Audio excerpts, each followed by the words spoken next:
fratricide or fragging has been an endemic problem within the Russian military. But is it getting even worse? I'm Paul, U.S. Army combat veteran. Let's talk about it. Okay, so this is a really interesting story from actually the Novaya Gazeta Europe. This is a European magazine that says that Russian troops in occupied Ukraine have been killing each other at an alarming rate. Now, this profiles a number of different instances in which soldiers from the Russian military have ended up killing one another. In one instance, a soldier who, of course, was absolutely blasted drunk, deserted his unit, got picked up by an officer, and then suddenly became paranoid that the officer knew he was a deserter and shot him. But other soldiers are fighting for insults and slights just because they're drunk and because they feel the other one has been derelict in their duty.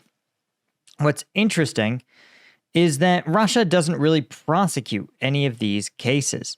And you can see when they look at it, there's only been about 135 cases prosecuted of murder on the front lines. There's also a tiny number of violation of firearms handling rules, assaults, abuse of authority, and violent acts against a superior officer. Now, what's fascinating is you're probably thinking is murder in the Russian military. That's a strategy. That sounds like a military strategy, not a crime. And that's sort of one of the biggest problems is that in a lot of cases, because of the high casualty rates, it's very easy to write off a casualty or a dead soldier who was killed in interpersonal violence as another combat casualty, especially in units with high casualty rates. Now, this means, of course, that there's almost no way to know really kind of how the overall fragging incidence rate is. All right. But there's a bunch of component parts that we can sort of infer here. The first is that it involves a lot of substance use.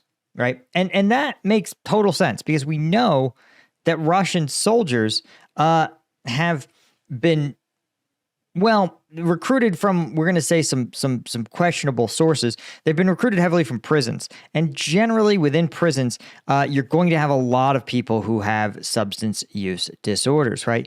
These are people who get drunk and commit crimes and end up in prison. These are people who are involved in the drug trade as users, as dealers, as some kind of in-between. Or simply people who develop these problems once inside of a prison or penal colony. And so that itself is going to facilitate it, right? When you draw out prisoners or prisoner-based units, people who don't have substance use issues, who are just predisposed to violence, are also highly likely to be in these units.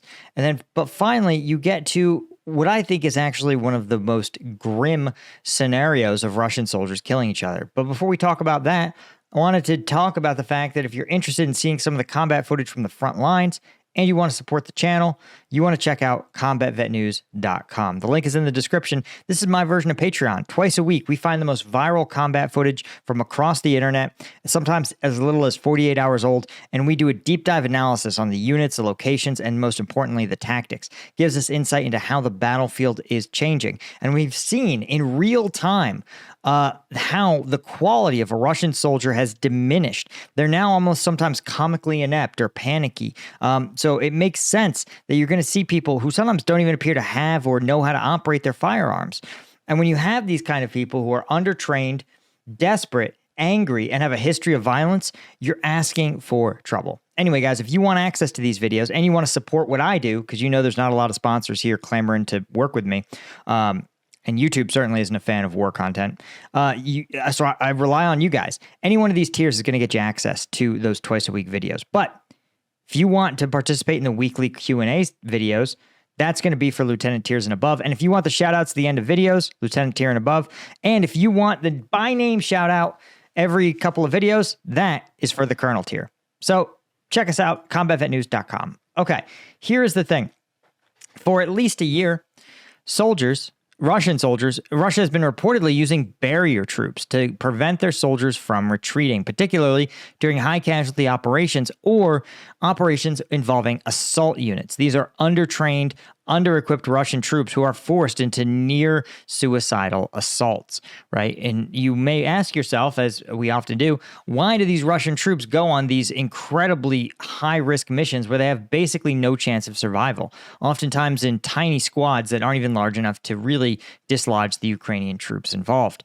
The answer is barrier troops. And barrier troops is something that has been within the Russian military since at least the Second World War, in which more loyal Russian troops, think like Russian military police, will simply occupy the old positions of these assault units and say, listen, if the assault units come back to the line, we're going to shoot them. You have to execute the mission until you're done, right?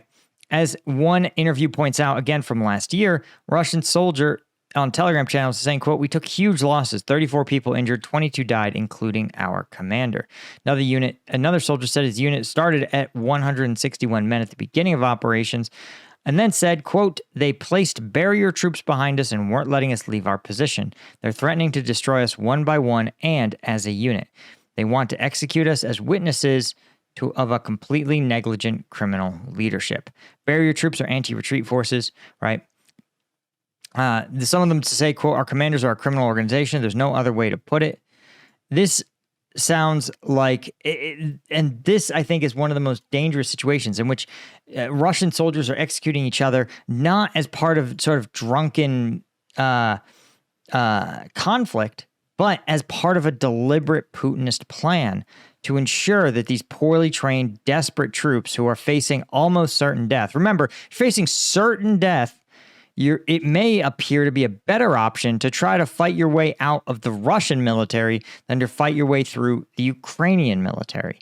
And so to prevent troops from getting these kind of big ideas, Russia is sitting there and putting better equipped units on this barrier role. And oftentimes the rumors are that this is often Chechen units that do it. The reason is because, one, Chechens have because they're a different religion and they're often a unique and sort of literally a tribal people, that they don't have as much empathy for these ethnic Russians who are in these units. In some cases, they may not even be able to communicate well with each other. And so when these Chechens are told, listen, if you don't want to be on the other side of this equation of these assault units, when you see these Russians come back, just shoot them, right? Don't let them come back, right? So that's kind of the rumor. Plus, it preserves Chechen combat power, which is something that Kadyrov and other Chechen dictators really find important. Anyway, guys, that is really all I had. Please subscribe to the channel and like the video. Both of those things help the YouTube algorithm. But a huge thank you to Robin Colburn, David Roberts, Donald Moore, Jeffrey Mail, Blank, Mikhail Senna Odom, Glenn Reynolds, Beatrice Wolleman, Randy Jones, Mark DeBacker, Solidus Ross, Robin Gowan, Matthew Jug, our Colonel tier members, and of course the Lieutenant tier members. Could not do this without you guys. Appreciate you so much. We'll be seeing you guys over on combatvetnews.com later this week. Cheers.